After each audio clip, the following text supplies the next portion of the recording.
अब देखिए हम लोग आ रहे हैं नेक्स्ट जो है पार्ट पर। जो अगला जो आपके कॉन्सेप्ट है ये लोथियन ग्रीन ने दिया।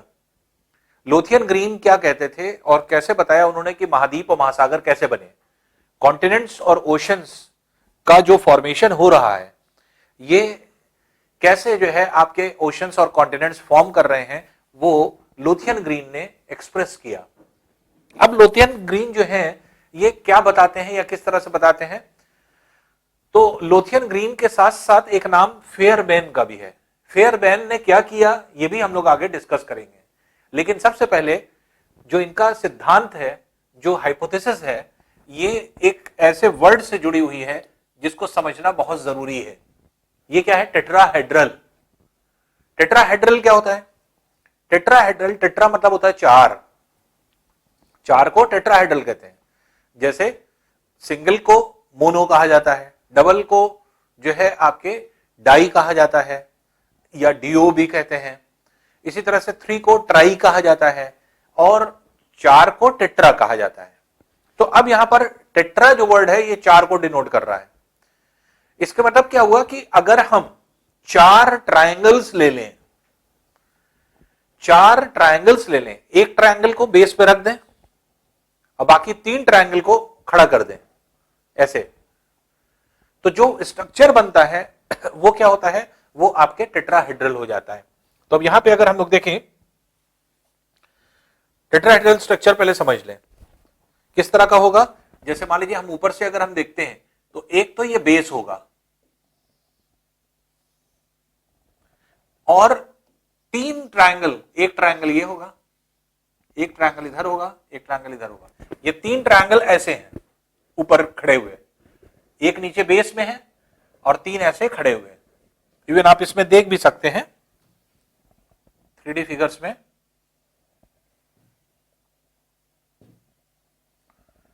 जैसे ये है, ये आप देख रहे हैं एक नीचे ट्रायंगल है और तीन ट्रायंगल आपके ये हैं। ये देखिए नीचे का ट्रायंगल बेस ये है और बाकी तीन ट्रायंगल तीन तरफ से आप ये देख रहे हैं कि तीन तरह से, एक ये साइड है, एक इधर का साइड है और एक पीछे वाला साइड है। तो इस तरह से आप देखेंगे तो ट्रायंगल जो है ये आपके एक तरह से ये स्ट्रक्चर फॉर्म हो रहा है। एक ट्रायंगल ये, दूसरा ये, तीसरा ये और चौथा जो है पीछे की तरफ ये बेस, ये वाला। तो इसमें ये स्ट्रक्चर क्या कहलाता है? ये स्ट्रक्चर जो है आपके कहलाता है टेट्राहेड्रल। तो ये टेट्राहेड्रल स्ट्रक्चर होता है जो कि आपके इस तरह से फॉर्म होता है। तो इसको हम लोगों को समझना है कि ये टेट्राहेड्रल एक्चुअल में है क्या। तो पहली चीज ये समझ में आई हमको कि टेट्राहेड्रल की बात क्यों हो रही है, लोथियन ग्रीन ने टेट्राहेड्रल की बात क्यों करी। तो टेट्राहेड्रल इन्होंने ये कहा, इन्होंने जो है आपके किस तरह से जो है इन्होंने इस चीज को एक्सप्रेस किया और कैसे जो है आपके एक तरह से इनका जो सिद्धांत था वो सपोर्ट में आया। तो पहले तो हम लोग ने, अभी भी अगर ना क्लियर हो तो फिर समझ लीजिए, एक बेस में ट्रायंगल रखा जाए और तीन ट्रायंगल अगर उसके, जैसे एक बेस में एक ट्रायंगल बना लीजिए, एक ट्रायंगल इस यहां पे खड़ा कर दें, एक ट्रायंगल इस बेस पे खड़ा कर दें, एक ट्रायंगल इस बेस पे खड़ा कर दें, तो तीन ट्रायंगल आपको नीचे वाले ये ऊपर वाले ये दिखाई पड़ेंगे और नीचे वाला बेस जो होगा वो आपको ये दिखाई पड़ेगा। तो इस तरह से चार ट्रायंगल मिल करके एक स्ट्रक्चर को बनाते हैं। इस स्ट्रक्चर को टेट्राहेड्रल कहा जाता है। तो अब देखिए इसमें सबसे इंपॉर्टेंट चीज ये आती है कि टेट्राहेड्रल जो आपके वर्ड यूज किया जा रहा है उसको क्यों यूज किया गया या क्यों जो है लोथियन ग्रीन ने जो है आपके डिस्कवर किया। सभी लोगों ने अब तक जितने भी आपने सिद्धांत पढ़े, हम लोग थोड़ा सा पीछे जा रहे हैं और पिछले सिद्धांतों की तरफ हम लोग जा रहे हैं। तो जब पृथ्वी बन गई, अर्थ बन गई, तो अर्थ के बनने के बाद धीरे धीरे करके धीरे धीरे वो ठंडी हुई, ठंडी होकर के पृथ्वी के अंदर विभिन्न प्रकार के तत्व बनने लगे, एलिमेंट्स बनने लगे जो कि आपस में कॉम्बिनेशन से बन रहे थे और सभी प्रकार के elements, hydrogen, helium, lithium, carbon, ये सब जितने भी थे ये सब बनते चले गए। और आज जितनी भी सीरीज हम देखते हैं या जो है आपके एक तरह से पीरियोडिक टेबल में जितने भी एलिमेंट्स देखते हैं वो सब कैसे बने? एक दूसरे से मिलने की वजह से, जिसकी वजह से क्या कहा गया कि रेडियो एक्टिव एलिमेंट्स, अगर पीरियोडिक टेबल में देखें तो एक पूरी सीरीज होती है रेडियो एक्टिव एलिमेंट्स की। रेडियो एक्टिव एलिमेंट्स क्या होते हैं? ऐसे एलिमेंट जिनमें से अल्फा बीटा गामा किरणें निकलती होती हैं। तो अल्फा बीटा और गामा किरणें अगर बाहर की तरफ निकल रही हैं तो ये क्या है, ये इस तरह से खुद से, तो कोई भी पदार्थ खुद से डिसइंटीग्रेट हो, विघटित हो, तो विघटित हो रहा है, डिसइंटीग्रेट हो रहा है, और जिसकी वजह से ये अपने आप ये टूटता रहे, ब्रेक करता रहे और हीट लिबरेट करता रहे। तो ऐसे एलिमेंट को क्या कहा जाता है, रेडियो एक्टिव एलिमेंट्स। तो पृथ्वी के अंदर भी बहुत सारे रेडियो एक्टिव एलिमेंट्स बने जो धीरे धीरे करके अपने आप जो है आपके एक तरह से डिसइंटीग्रेट करने लगे, विघटित होने लगे, और इस विघटन से जो है आपकी एनर्जी निकलने लगी, जिसकी वजह से अंदर की सतह फिर से जो है आपके पिघलने लगी, और पिघलने की वजह से जो ठोस भाग था वो पिघला हुआ अवस्था में आ गया, हाई प्रेशर बन गया। हाई प्रेशर बनने से अंदर से जो है आपके पिघला हुआ पदार्थ बाहर की ओर निकला विस्फोटक अवस्था में, और जो है आपके ज्वालामुखी उद्गार होने ना, वोल्केनिक इरप्शन। वोल्केनिक इरप्शन से जो गैसें बाहर निकली वो धीरे धीरे करके पूरी पृथ्वी के चारों तरफ एक आवरण बना लिया, उसने एनवेलप बना लिया। अब ये आवरण जो था, ये गैसों का मिश्रण, ये गैसों के मिश्रण को कहा गया वायु, एयर। तो mixture of gases is known as air. तो ये क्या है कि आपके एयर का फॉर्मेशन हो गया, और एयर जो आपके एक तरह से एनवेलप के फॉर्म में अर्थ के चारों तरफ जो है आपके विद्यमान है, तो उसे क्या कहा जाता है, वायुमंडल, एटमॉस्फेयर। अब इस एटमॉस्फेयर में, क्योंकि हमने आपको बताया इनिशियल स्टेज में, क्योंकि हाइड्रोजन भी बन चुका था, ऑक्सीजन भी बन चुका था, हाइड्रोजन और हीलियम, ऑक्सीजन आपस में जुड़ करके, और इन्होंने क्या करना शुरू कर दिया, इन्होंने जो है जल को बनाना शुरू कर दिया। और ये जल जो था वो किस फॉर्म में था, ये स्टीम के फॉर्म में था। तो ये स्टीम के फॉर्म में आपके जल था जो कि आपके बना। अब देखिए लोथियन ग्रीन ये कह रहे हैं कि मतलब जो इन्होंने कहने का प्रयास किया उसको तभी हम समझ पाएंगे जब हम लोग का बैकग्राउंड एकदम क्लियर हो। तो हाइड्रोजन ऑक्सीजन से मिला, जल बन गया। जल अत्यधिक तापमान के कारण, क्योंकि ज्वालामुखी उद्गार जो हो रहा था, वोल्केनिक इरप्शन, उसमें बहुत ज्यादा टेम्परेचर था। जो मैग्मा बाहर निकलता है, लावा जो बहता है पृथ्वी की सतह पर, तो वो जो है आपके उसका टेम्परेचर 1500 डिग्री सेल्सियस से 2200 डिग्री सेल्सियस होता है। अब इतने हाई टेम्परेचर पर जल तो रहेगा नहीं, स्टीम बन जाएगा, तो सुपर हीटेड स्टीम। तो जल जो था वो सुपर हीटेड स्टीम के फॉर्म में गया। जब स्टीम के फॉर्म में गया तो धीरे धीरे करके वायु के अंदर इकट्ठा होने लगा। वायु के अंदर जब जल इकट्ठा होने लगा तो इसी को वायु की आर्द्रता कहा गया, ह्यूमिडिटी कहा गया। ये सब पढ़ चुके हैं आप, ये हम एक रिवीजन दे रहे हैं आपको। ह्यूमिडिटी कहा गया, आर्द्रता। जब लगातार आपके जल के कण आते गए और वायु में मिलते गए, तो वैज्ञानिकों का ऐसा मानना है कि पूरी पृथ्वी के चारों तरफ पाई जाने वाली वायु में जो है वायु धीरे धीरे करके संतृप्त हो गई, सैचुरेट हो गई। सैचुरेशन पॉइंट कब आएगा, जब ह्यूमिडिटी 100% हो जाएगी। और जब सैचुरेट हो गई तो अब क्योंकि जल के कण फिर से जा रहे हैं, लेकिन अब वायु एक्सेप्ट नहीं कर रही है, तो वायु एक्सेप्ट नहीं करेगी तो बाहर निकाल देगी, कंडेंस होकर के जल की बूंदें बन जाएंगी, और जल की बूंदें बन करके आपस में मिल करके बड़ी बूंदें हो जाती हैं। बड़ी बूंदें होने की वजह से वायु संभाल नहीं पाती वेट उनका, इसलिए नीचे की तरफ ये गिरने लगती है। इसको क्या कहा गया था, वर्षा, वर्षण। तो हर वैज्ञानिक ये मानता है, क्योंकि जिसने भी आपके महाद्वीप और जो है आपके महासागरों का उत्पत्ति के बारे में कुछ भी कहा है, तो वो हर आदमी जानता है कि पृथ्वी की सतह पर जो जल आया वो कैसे आया, वर्षा से। तो जो नीचे से वाष्प गया वही वापस लौट करके आया, और वही प्रोसेस आज भी चल रहा है। आज साइक्लिक वे में वाटर का साइकिल चलता है, तो वाष्पीकरण होता है, वाष्पीकरण से इवेपोरेशन से बादलों का निर्माण होता है, बादल बने, वर्षा वापस की तरफ चली जाती है। तो ये साइकिल आपकी वाटर की है, वही प्रोसेस आपके बताया गया। और ज्यादातर वैज्ञानिकों का मानना है जब पृथ्वी ठंडी हुई तो ठंडी होने पर जो है आपके एक तरह से गोली आकार में नहीं थी, बल्कि ऊंची नीची उभरे हुए ऊंचे नीचे भाग के रूप में थी। तो पृथ्वी का कुछ भाग उभरा, कुछ गहरा गड्ढा, फिर उभरा, फिर गहरा गड्ढा, इस तरह के आकार में थी। तो हर वैज्ञानिक ये मानता है कि उभरे हुए भाग जो थे उस पर जल नहीं आ पाया, और जितने गहरे स्थित भाग थे उसमें पानी आ गया। ये जो पानी आया, पानी आकर के धीरे धीरे यही गड्ढे भरते गए, यही गड्ढे बड़े हो गए, बड़े होकर के आपस में एक दूसरे से मिलने लगे, और पूरे पृथ्वी का जितना भी क्षेत्र था, तो जितना निम्नवर्ती भाग था, लो लैंड था, वो सारा लो लैंड जो है वाटर में कन्वर्ट हो गया। और जिसको हम लोग ने महासागर कहना शुरू कर दिया, और जितने ऊंचे स्थित भाग थे वो सब महाद्वीप में कन्वर्ट हो गए। सबका कॉन्सेप्ट वही, सबने यही इन्हीं बातों को कहा। इन्होंने भी यही बात कहा, इन्होंने भी यही बात कहा कि हाँ, पृथ्वी पर जो जल आया वो कैसे आया, वर्षा के कारण आया, लेकिन पृथ्वी की सतह कैसी है। इन्होंने ऊंची नीची की बात नहीं करी, इन्होंने कहा पृथ्वी की सतह टेट्राहेड्रल आकार में है। और किसने सपोर्ट किया? फेयरबैन ने। फेयरबैन ने एक एक्सपेरिमेंट किया। उन्होंने क्या किया? उन्होंने जो है आपके एक तरह से जो एक्सपेरिमेंट है वो क्या है, तो उन्होंने क्या किया, फेयरबैन ने क्या किया था, एक लोहे का गोला बनाया, और लोहे का गोला इस तरह का बनाया कि उसके अंदर कुछ चीजें और मिक्स कर दी, अदर मटेरियल्स भी मिक्स कर दिए, और फिर उन्होंने गोले आकार दे दिया। गोले आकार को उन्होंने भट्टी में डाल दिया, लोहे के गोले को भट्टी में डाल दिया, भट्टी में गर्म हुआ, और गर्म होने के बाद जब रेड हॉट हो गया, रेड हॉट के बाद व्हाइट हॉट हो गया, व्हाइट हॉट होने के बाद जो है उसको जो है आपके गोले को निकाल करके और उसके बाद उन्होंने रख दी। धीरे धीरे करके ये ठंडा हुआ, ठंडा ठंडा होते होते होते होते इन्होंने ये पाया कि ये जो सतह है ये कहीं पर मुड़ रही है, उठ रही है, मुड़ रही, उठ रही है, मुड़ रही, उठ रही है। इसका कारण क्या है?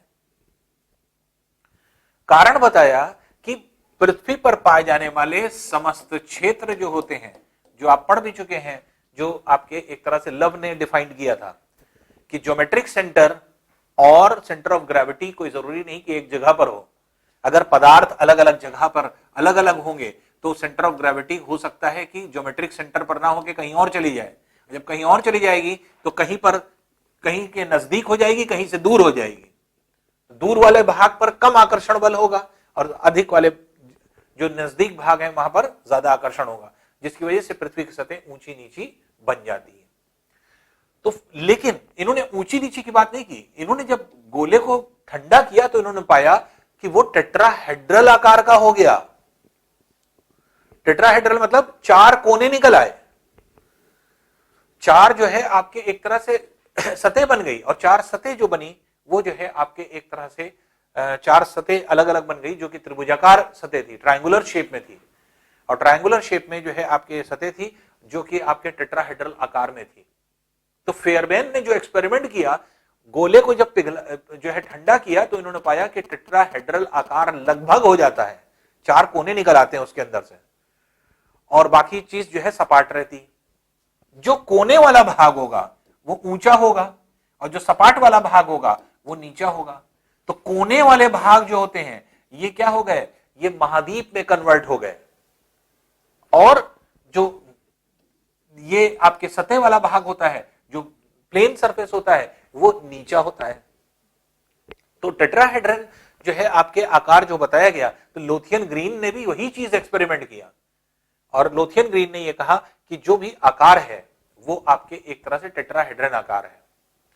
और आज अगर हम ध्यान दें और हम लोग अगर ध्यान से देखें तो वाकई में अब जो हम दिखाने जा रहे हैं आपको, आप खुद देखेंगे आपको समझ में आएगा कि जो है आपके एक तरह से टेट्राहेड्रल आकार है कि नहीं।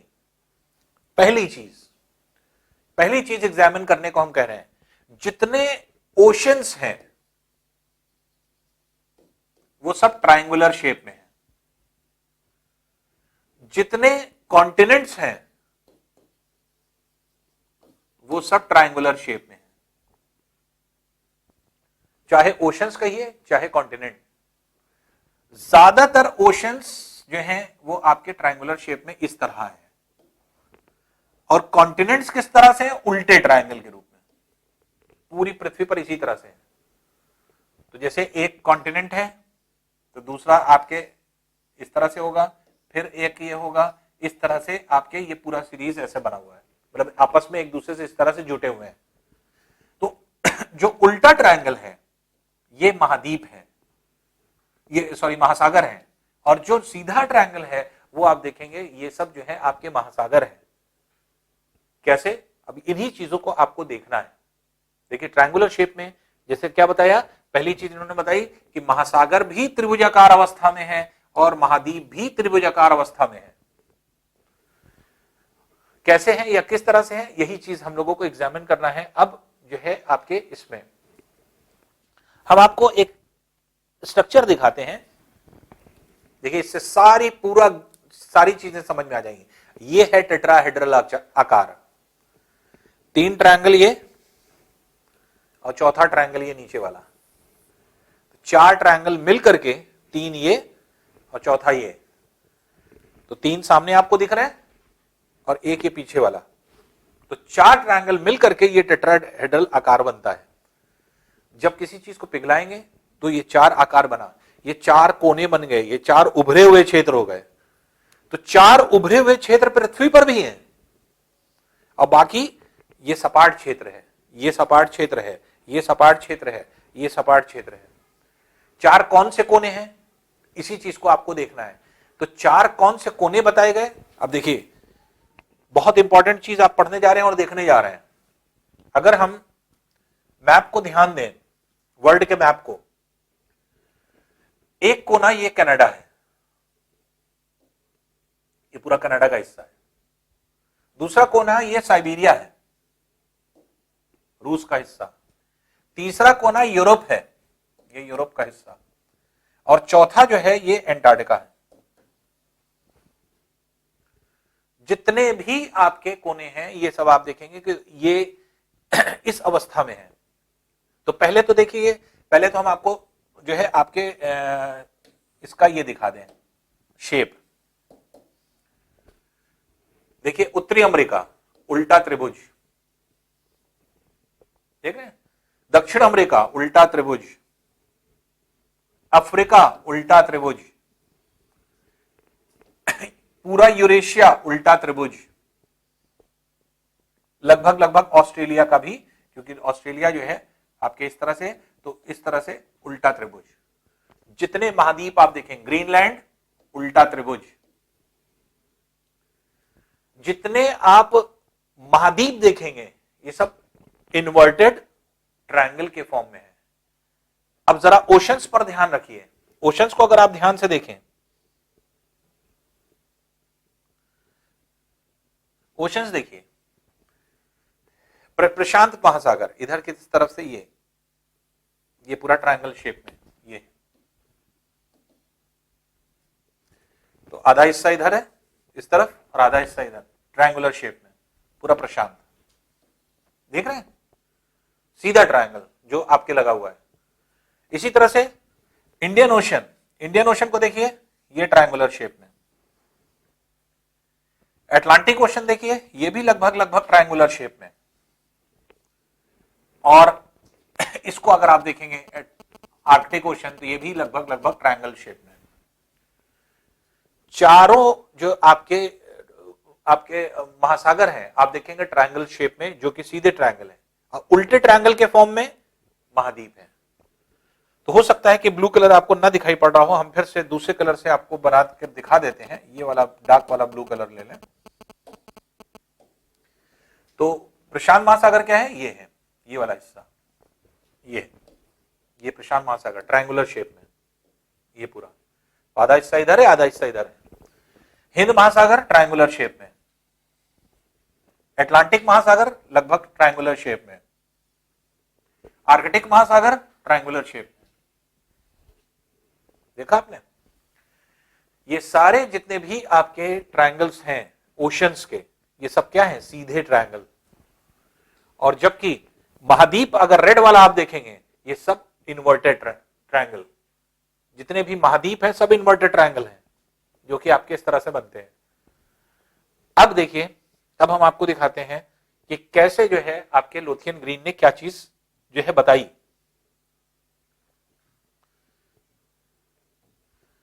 अब देखिए लोथियन ग्रीन क्या कहते हैं या किस तरह से उन्होंने बताया। उन्होंने कहा एक सेंटर जो है आपके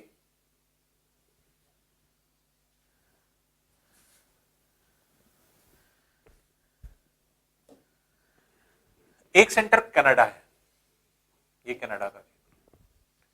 दूसरा सेंटर जो है कोना, ये क्या है, ये है आपका साइबेरिया। तीसरा जो है आपके यूरोप, ये उभरे हुए भाग हैं। और चौथा जो है वो एंटार्क्टिका, ये नीचे की तरफ एंटार्क्टिका। इसको अगर आप देखें तो एंटार्क्टिका पूरे में है, तो एंटार्क्टिका यहां भी है, एंटार्क्टिका इधर भी है, इस तरह से। तो अब देखिए कि एंटार्क्टिका जो है, तो तीन, ये साइबेरिया, यूरोप, कनाडा और एक एंटार्क्टिका, चार कोने हैं। इसमें देखिए चार कोने आपको दिखाई पड़ेंगे, ये चार कोने से बना है। जहां पे एस आपको दिखाई पड़ रहा है, ये ऊपर, ये एस, ये क्या है, साइबेरिया। ये सी दिखाई पड़ रहा है, ये है कनाडा। ये ई दिखाई पड़ रहा है, देखिए ये है यूरोप। और जहां पे ए दिखाई पड़ रहा है, ये ए दिखाई पड़ रहा है, ये वाला कोना, ये एंटार्क्टिका। अब देखिए ट्रायंगुलर शेप में क्या है, पहला ट्रायंगल जो बनता है यूरोप, कनाडा और इसको अगर जोड़ दीजिए तो ये एक ट्रायंगल बनेगा। देखिए ये यूरोप, कनाडा और एंटार्क्टिका, इसके बीच में क्या है, अटलांटिक महासागर। इसके बीच में क्या है, अटलांटिक महासागर। तो ये हुआ कनाडा, यूरोप और एंटार्क्टिका, कनाडा, यूरोप और एंटार्क्टिका। ये क्या है आपके, इसके बीच में अटलांटिक ओशन। फिर देखिए दूसरा, अगर आप इसको देखें तो यूरोप, साइबेरिया और एंटार्क्टिका, इसको अगर आप देखें तो यूरोप, साइबेरिया और एंटार्क्टिका। तो यूरोप, साइबेरिया और एंटार्क्टिका के बीच में क्या है, यह है इंडियन ओशन, ये इंडियन ओशन। तो यूरोप, साइबेरिया और एंटार्क्टिका के बीच में यह है इंडियन ओशन, जो कि आपको दिख रहा है। फिर इसी तरह से अगर आप देखें तो आर्कटिक ओशन की अगर हम बात करेंगे तो देखिए कनाडा, साइबेरिया और यूरोप, इनके बीच में अगर आप देखेंगे तो ये है आर्कटिक ओशन। देखिए ये यूरोप, इधर की तरफ साइबेरिया, ये साइबेरिया, इधर की तरफ कनाडा, कनाडा, बीच में क्या आ गया, इस सतह पर आर्कटिक महासागर, आर्कटिक ओशन। तो ये क्या है, आर्कटिक ओशन बन गया। तो आप देख रहे हैं कि जितने कोने हैं उस हिसाब से आपके जो है आपके इसका फॉर्मेशन हो रहा है। फिर देखिए साइबेरिया, कनाडा और इधर की तरफ साइबेरिया और नीचे की तरफ जो है आपके क्या है, नीचे की तरफ जो है ये बन रहा है एंटार्क्टिका। तो कनाडा, इधर की तरफ साइबेरिया जो कि ये है, और नीचे एंटार्क्टिका, जो पीछे वाला चौथा वाला जो आपके सतह है वो आपके प्रशांत। देखिए तो अब यहां पे प्रशांत महासागर को अगर आप देखेंगे तो कनाडा, ये कनाडा है, कनाडा के इस ओर साइबेरिया इस ओर दिखाई पड़ेगा यहां पे। तो कनाडा, साइबेरिया और नीचे की तरफ क्या दिखाई पड़ेगा, ये है एंटार्क्टिका। इनके बीच में क्या है, प्रशांत महासागर, पैसिफिक ओशन। तो लोथियन ग्रीन ने क्या बताया, लोथियन ग्रीन ने ये बताया कि जितने भी आपके ट्रायंगुलर शेप हैं ये सब जो है आपके चार कोने बनाते हैं। चार जो कोने हैं वो महाद्वीप हैं, मेन महाद्वीप जहां पर उभरे हुए भाग हैं पृथ्वी के। उभरा हुआ भाग यूरोप का भाग उठा हुआ, फिर साइबेरिया उठा हुआ, इन दोनों के बीच में क्या है आपके प्लेन सरफेस। उसी तरह से कनाडा उठा हुआ और एंटार्क्टिका। तो चार ऐसे हिस्से हैं जो कि आपके उठी हुई अवस्था में है, और इसमें ये डायग्राम आप आसानी से समझ सकते हैं। और यहां पे वर्ल्ड के मैप को अगर ध्यान से देखेंगे, क्योंकि ग्लोब में देखेंगे तब क्लियर होगा, ये वर्ल्ड के मैप पे सीधा आपको डिफिकल्ट लग रहा है, लेकिन ग्लोब पर देखेंगे तो बहुत आसानी से समझ में आएगा। फिर से देख लीजिए, एक बार फिर से दिखा देते हैं। जैसे फॉर एग्जांपल यूरोप, साइबेरिया और एंटार्क्टिका के बीच में, इसके बीच में क्या है, इनके बीच में है इंडियन ओशन। यह है यूरोप, ई, साइबेरिया एस, साइबेरिया ये है, नीचे एंटार्क्टिका, इसके बीच में क्या आ रहा है, इस सतह पर हिंद महासागर। तो ये हिंद महासागर का क्षेत्र हो गया। फिर इसी तरह से अगर हम देखें तो अटलांटिक महासागर, अटलांटिक ओशन क्या है, कनाडा, यूरोप और एंटार्क्टिका, कनाडा, यूरोप और एंटार्क्टिका, इनके बीच में इस सतह पर क्या है, अटलांटिक ओशन, अटलांटिक ओशन है। फिर तो आप पूरी पृथ्वी को ये समझिए, ये है पृथ्वी, ये है पृथ्वी एक्चुअल में। तो इस तरह का कुछ आकार पृथ्वी ने लिया और जिसकी वजह से जो जल का भाग आया उसने इसको पूरा गोलाकार आकार जो है आपके प्रदान किया, क्योंकि नीचे जो भाग धंसे हुए हैं इसी पर जल का भाग इकट्ठा हुआ है। फिर तीसरा पार्ट अगर आप देखेंगे आर्कटिक ओशन, तो आर्कटिक ओशन में भी अगर आप देखें तो क्या है, Canada, Siberia, Europe, Canada, Siberia, Europe. तो सी से कनाडा, एस से साइबेरिया, ई से जो है यूरोप। इनके बीच में कौन सा महासागर है, आर्कटिक महासागर। ये आर्कटिक महासागर दिख रहा है, देख रहे, जो मॉडल हमने बनाया है इस मॉडल से आप बहुत आसानी से सारी चीजों को समझ सकते हैं। फिर चौथा जो है सतह वो ये है जो नीचे है, ये चौथी सतह ये है। ये क्या है, साइबेरिया यहां है, इधर की तरफ ये कनाडा है, या आप ये कह सकते हैं कनाडा ये है, इधर की तरफ साइबेरिया है और नीचे की तरफ एंटार्क्टिका। तो आप इधर देख लीजिए, जैसे ये है इसको देख लीजिए, ये कनाडा है, इधर की तरफ साइबेरिया होगा ये वाला हिस्सा इधर की तरफ, और नीचे एंटार्क्टिका। इनके बीच में क्या है, इसके बीच में प्रशांत महासागर ये। तो इस तरह से लोथियन ग्रीन का एक्सप्लेनेशन सिर्फ ये था कि जो आपके पृथ्वी है, पृथ्वी एक टेट्राहेड्रल आकार में है, और ये टेट्राहेड्रल आकार जो है, ये शेप जो है, ये कैसे आया, फेयरबैन ने इसको जो है आपके स्टडी करके बताया। तो अब जो आप देख रहे हैं एक्चुअल में इन्होंने जो आपके 4 कॉर्नर्स बताए, तो जितने भी शेप थे कॉन्टिनेंट्स और ओशंस के, वो क्या थे, ट्रायंगुलर थे। महासागर भी, महाद्वीप भी ट्रायंगुलर अवस्था में, जो हमने अभी दिखाया। 4 जो कॉर्नर बने वो क्या थे, कनाडा, साइबेरिया, यूरोप और एंटार्क्टिका। ये 4 कॉर्नर्स जो कि आप क्या देख रहे हैं, कनाडा, साइबेरिया, एंटार्क्टिका और यूरोप, ये चारों जो है आपके 4 कॉर्नर हो गए टेट्राहेड्रल के। अब जैसे बताया जा रहा है कनाडा, यूरोप और एंटार्क्टिका के बीच में क्या बना है, अटलांटिक ओशन। तो कनाडा, यूरोप, एंटार्क्टिका, तो कनाडा, यूरोप और एंटार्क्टिका ये है, कनाडा, यूरोप और एंटार्क्टिका के बीच में क्या बना है, अटलांटिक ओशन। ये अटलांटिक ओशन हो गया। फिर यूरोप, साइबेरिया और एंटार्क्टिका, जो कि हमने डायग्राम में दिखाया, डायग्राम में ज्यादा सही समझ में आएगा आपको। तो यूरोप, साइबेरिया, एंटार्क्टिका, तो यूरोप, साइबेरिया और एंटार्क्टिका ये है, यूरोप, साइबेरिया और एंटार्क्टिका, इसके बीच में क्या है, इसके बीच में है इंडियन ओशन। तो यूरोप, साइबेरिया, एंटार्क्टिका, इसके बीच में क्या है, इंडियन ओशन। तो ये इंडियन ओशन का फॉर्मेशन होता है। फिर इसी तरह से आर्कटिक ओशन क्या है, कनाडा, साइबेरिया, यूरोप। तो कनाडा, साइबेरिया और यूरोप, इन तीनों के बीच में क्या है, आर्कटिक ओशन। तो ये आर्कटिक ओशन का फॉर्मेशन हो रहा है। और Canada, Siberia, Antarctica, Canada, Siberia, Antarctica ये है, कनाडा, साइबेरिया, एंटार्क्टिका, इनके बीच में क्या है, ये है आपके प्रशांत महासागर, that is Pacific ocean.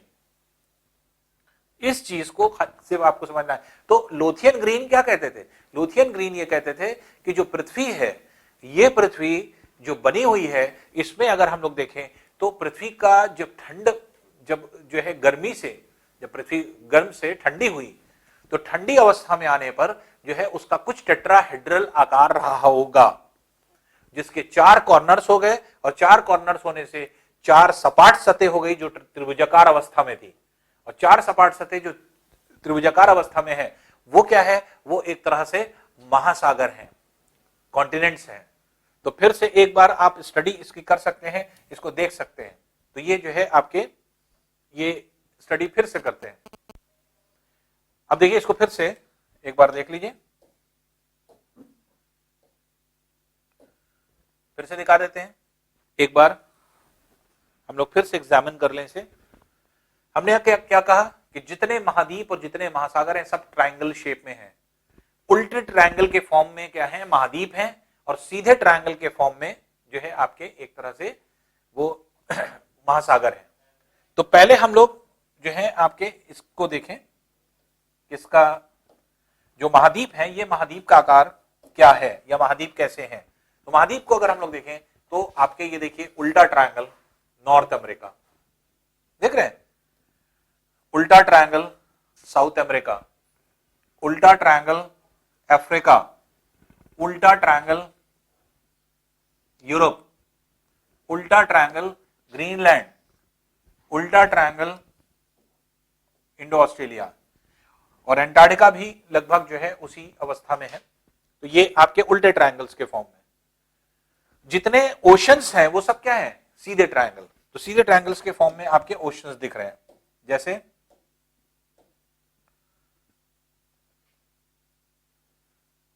Ocean को ब्लू कलर से अगर हम बना रहे हैं तो देखिए अटलांटिक ओशन ये ट्रायंगुलर शेप में लगभग, इंडियन ओशन ट्रायंगुलर शेप में लगभग, आर्कटिक ओशन ट्रायंगुलर शेप में लगभग, और प्रशांत महासागर का ट्रायंगल का हाफ पार्ट इधर आएगा और हाफ पार्ट इस तरफ आएगा। हाफ पार्ट ये है, ये इधर से।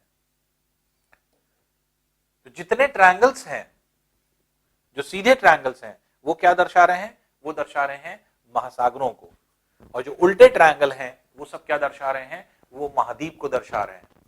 फिर देखिए, फिर और क्या चीज बात बताई गई, बात ये बताई गई, चार कॉर्नर्स हैं, चार कॉर्नर्स की बात की गई। पहला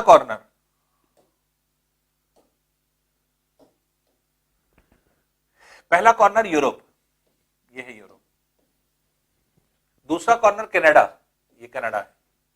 तीसरा कॉर्नर साइबेरिया, ये साइबेरिया हो गया। चौथा कॉर्नर एंटार्क्टिका, एंटार्क्टिका को यहां भी कई जगह आप डिनोट कर सकते हैं। ये सब एंटार्क्टिका है नीचे कहीं पर। तो अब यहां पर अगर आप देखें तो यहां पर ये कहा गया कि ये उभरे हुए कॉर्नर्स जो हैं वो आपस में जोड़ दिए जाएं तो अपने आप जो है ये सपाट सतह बन जाती है, जो कि महासागर का रूप ले लेती है। जैसे पहले अगर हम लोग देखें तो पृथ्वी में जैसे यूरोप है, ये देखिए यूरोप, कनाडा और साइबेरिया के बीच में क्या है, आर्कटिक ओशन। तो कनाडा ये है, साइबेरिया ये है और यूरोप ये है, इसको आपस में ज्वाइन कर दीजिए, ये उल्टा ट्रायंगल। ये क्या है, आर्कटिक ओशन, आर्कटिक महासागर हो गया। फिर देखिए यूरोप, कनाडा और एंटार्क्टिका, यूरोप, कनाडा और एंटार्क्टिका, एंटार्क्टिका नीचे, ये एंटार्क्टिका, इसके बीच में क्या है, अटलांटिक ओशन। देख रहे हैं, ये एंटार्क्टिक जो है आपके एंटार्क्टिका। तो कनाडा, यूरोप और एंटार्क्टिका के बीच में अटलांटिक ओशन। फिर इसी तरह से अगर इंडियन ओशन को देखेंगे तो Europe, Siberia, Antarctica, Europe, Siberia और नीचे एंटार्क्टिका, अगर इनको ज्वाइन कर दें एंटार्क्टिका तो ये क्या हो जाएगा, इसके बीच में क्या है, इंडियन ओशन, ये इंडियन ओशन हो जाता है। और पैसिफिक ओशन को अगर आप देखेंगे तो पैसिफिक ओशन में क्या है, कनाडा, साइबेरिया और एंटार्क्टिका। तो कनाडा ये है, साइबेरिया इधर पड़ेगा जो कि यहां दिख रहा है ये। तो कनाडा, साइबेरिया और एंटार्क्टिका नीचे, इसके बीच में जो आपके पड़ रहा है ये इधर की तरफ, ये जो है आपके क्या आएगा, यहाँ पे प्रशांत महासागर, पैसिफिक ओशन। एंटार्क्टिका ये है, तो कनाडा, इधर की तरफ साइबेरिया, फिर इधर की तरफ जो है आपके, तो कनाडा, साइबेरिया और एंटार्क्टिका के बीच में क्या पड़ेगा, प्रशांत महासागर। तो लोथियन ग्रीन का सिर्फ इतना ही उद्देश्य था, इतना ही कहना था कि जो भी जो है आपके महासागर या महाद्वीप बने हैं वो सिर्फ इस आकार की वजह से, पृथ्वी का आकार कुछ ऐसा है, हो सकता है कि एकदम एग्जैक्ट कोने ना हो जो कि आपके इसमें दिख रहे हैं, तो हो सकता है, लेकिन लगभग आकार कुछ इसी तरह का है पूरी पृथ्वी का। और पृथ्वी को एग्जामिन अगर करेंगे तो आपको हमेशा ये दिखाई पड़ेगा। तो इस तरह से अगर हम लोग देखें तो जैसे पहले वैज्ञानिकों ने क्या कहा था, पहले वैज्ञानिकों ने कहा कि पृथ्वी जो है एंटीक्लाइन, सिंक्लाइन, एंटीक्लाइन, सिंक्लाइन, या फिर अपलिफ्टमेंट जो है आपके सब्सिडेंस, अपलिफ्टमेंट, सब्सिडेंस, ये सब शब्द यूज किए गए। तो जैसे हमने आपको दिखाया भी था कि अगर आप वर्ल्ड के मैप को ध्यान से देखें तो आपको वास्तव में लगेगा कि पृथ्वी जो है आपके ऊंची नीची बनी हुई है। जैसे ये देखिए धसा हुआ भाग प्रशांत महासागर, उभरा हुआ भाग उत्तरी अमेरिका, फिर धसा हुआ भाग अटलांटिक महासागर, उभरा हुआ भाग यूरोप एशिया, फिर धसा हुआ भाग प्रशांत महासागर। लेफ्ट टू राइट अगर हम करते चल रहे हैं, वेस्ट टू ईस्ट। इसी तरह से धसा हुआ भाग प्रशांत महासागर, उठा हुआ भाग दक्षिण अमेरिका, फिर धसा हुआ भाग अटलांटिक महासागर, उभरा हुआ भाग अफ्रीका, फिर धसा हुआ भाग हिंद महासागर, उभरा हुआ भाग ऑस्ट्रेलिया, धसा हुआ भाग प्रशांत महासागर। इसी तरह यहां से अगर चलें, धसा हुआ भाग आर्कटिक महासागर, उभरा हुआ भाग उत्तरी अमेरिका, धसा हुआ भाग कैरेबियन सागर, उठा हुआ भाग दक्षिण अमेरिका साउथ अमेरिका, फिर धसा हुआ भाग प्रशांत महासागर का नीचे का भाग। ऐसे आ जाइए, धसा हुआ भाग आर्कटिक महासागर, उभरा हुआ भाग यूरोप, धसा हुआ भाग फिर बीच में भूमध्य सागर, फिर भूमध्य मेडिटेरेनियन सी जिसको कहा जाता है, फिर उभरा हुआ भाग अफ्रीका, फिर धसा हुआ भाग जो है आपके ये हो जाता है जो कि हिंद महासागर के रूप में पाया जाता है। तो कहीं से भी हम देखें, यहां पे धसा हुआ भाग आर्कटिक महासागर, उभरा हुआ भाग एशिया का पूरा भाग है, फिर धसा हुआ भाग फिलीपींस या साउथ चाइना सी दक्षिण चीन सागर, फिर उभरा हुआ भाग ऑस्ट्रेलिया, फिर धसा हुआ भाग जो है आपके एक तरह से ये बनता है हिंद महासागर प्रशांत महासागर, और नीचे आएंगे तो एंटार्क्टिका, फिर उभरा हुआ भाग। पूरी पृथ्वी चाहे आप लेफ्ट टू राइट जाइए, ऊंचा नीचा भाग है। तो कुछ वैज्ञानिकों ने क्या कहा कि जैसे लैपवर्थ ने क्या कहा था, लैपवर्थ ने कहा था कि चीजें ऊंची और नीची है, ऊंचे नीचे भाग जो है आपके डेवलप है। लैपवर्थ ने और जो है आपके लव ने किन बातों का जो है कौन सा वो लॉर्ड केल्विन ने पहले क्या कहा, ऊंचा नीचा भाग। फिर लैपवर्थ और लव ने क्या कहा, एंटीक्लाइंस सिनक्लाइंस की बात करी, जो कि अपलिफ्टमेंट एंड सब्सिडेंस की बात करी। और उसी तरह से महाद्वीप और महासागर जो आपके होते हैं ये कहां पर बने और कैसे बने, एफ.बी. टेलर और जो है एल्फ्रेड वेगनर ने जो कॉन्टिनेंटल ड्रिफ्ट थ्योरी दी। तो कॉन्टिनेंटल ड्रिफ्ट थ्योरी में क्या हुआ कि कॉन्टिनेंट्स ड्रिफ्ट कर रहे थे और जो दरारें थी वहां पर क्या है आपके निम्नवर्ती भाग थे, लोअर जो है आपके सरफेसेस थे, और जिसकी वजह से वहां पर क्या हुआ, उस जगह पर आपके एक तरह से जल एकत्र हो रहा था। तो ये जो है आपके एक तरह से इनकी कल्पना है, सोच है, जो कि जो है आपके वैज्ञानिकों की अलग अलग जो है विचारधाराएं थी। लेकिन लोथियन ग्रीन क्या चाहते थे, लोथियन ग्रीन ने बिल्कुल अलग साइंटिफिक टेम्परामेंट पे और चीजों को एनालाइज करते हुए आपके टेट्राहेड्रल स्ट्रक्चर दे दिया। टेट्राहेड्रल थ्योरी इसीलिए इनको कहा जाता है, टेट्राहेड्रल जो है आपके कॉन्सेप्ट इसीलिए कहा जाता है। तो लोथियन ग्रीन का टेट्राहेड्रल कॉन्सेप्ट इसलिए जो है आपके काफी चर्चा में आया क्योंकि उन्होंने मॉडल जो दिया वो मॉडल, और या अगर ध्यान से स्टडी करें, जैसे दो तीन चीजें बहुत ही सटीक बताई उन्होंने कि जैसे महाद्वीप उल्टे ट्रायंगल के फॉर्म में है, जो ट्रायंगल है वो सीधे ट्रायंगल के फॉर्म में है, फिर चार उभरे हुए कॉर्नर हैं जो कि महाद्वीप है, जो कि कनाडा, यूरोप, साइबेरिया और एंटार्क्टिका को कहा। इन्हीं कॉर्नर्स के बीच में चार महासागर पाए जाते हैं जो कि प्रशांत महासागर, अटलांटिक महासागर, हिंद महासागर, आर्कटिक महासागर के रूप में होते हैं। तो इस तरह से वैज्ञानिकों के अपने अलग अलग विचार थे कि महाद्वीप और महासागर कैसे बने। तो सब ने अपने अपने तरीके से बताया कि महाद्वीप और महासागरों की उत्पत्ति किस तरह से हुई। तो यही चीज लोथियन ग्रीन का भी जो है आपके कहना था, और इन्होंने जो बात अपनी रखी महाद्वीप और महासागर से उत्पत्ति संबंधित, वो थोड़ा सा अन्य लोगों की तुलना में डिफरेंट रूप में टेट्राहेड्रल फॉर्म में जो है आपके पृथ्वी है, ये कह करके उन्होंने हर चीज से अलगाव कर दिया। ये सिद्धांत सबसे अलग हो जाता है और इसीलिए जो है आपके थोड़ा सा यूनिक दिखाई पड़ता है अन्य सिद्धांतों की तुलना में। लगभग सारे वैज्ञानिक एक जैसी बात कह रहे हैं, ये भी वही कह रहे हैं कि उभरे हुए भाग महाद्वीप हुए और धसे हुए भाग क्या हुए, लेकिन इन्होंने उभरे और धसे हुए भाग को एक्सप्लेन किया डायग्राम के थ्रू, ये टेट्राहेड्रल स्ट्रक्चर से, इसलिए थोड़ा सा यूनिक हो गया ये आपके डायग्राम, और ये थोड़ा सा डिफरेंट हो गया दूसरे डायग्राम्स के कंपैरिजन में।